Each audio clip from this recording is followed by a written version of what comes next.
Okay, I'm here together with Alan Patrick from the Agile Elephants, from our co-production partner for the Enterprise SEO Summit in London. You're also organizing the Enterprise SEO meetups and social business sessions here in London. We did one today. So I'm doing this interview series about the state of social collaboration in the UK. What is your statement about this?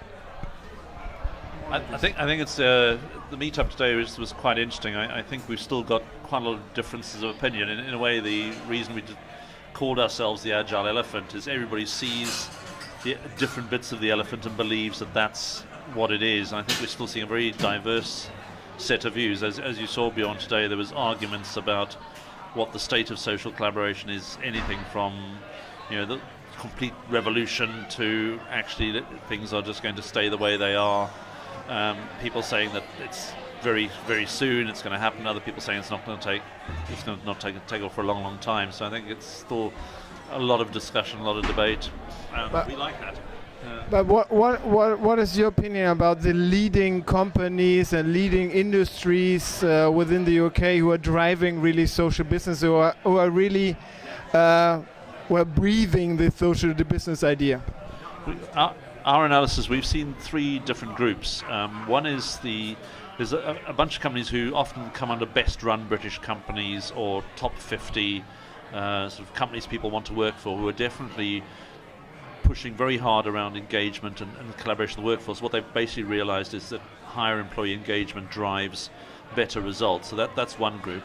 There's another group which I think are doing it for economic reasons. A lot of them are startups or small companies where the traditional structures just don't work well enough. And so they're working with that.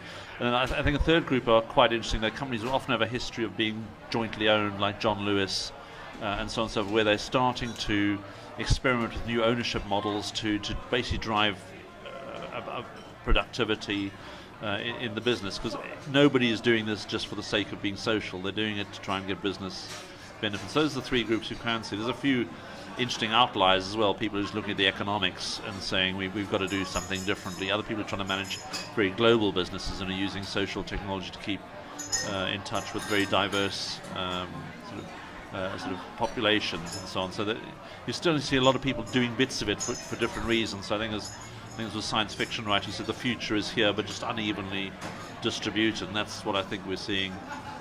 What would you say, what are the key driving reasons to go for social? You mentioned there are several reasons, but could you limit it to one or two that are in general the key drivers? I think there's the ones we've seen is that the early drivers was definitely to increase sales. So it's a revenue generating model.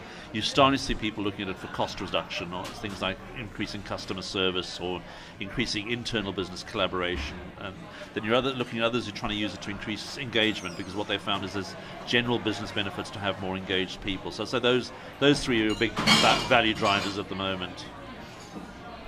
Great, thank you. Danke sehr.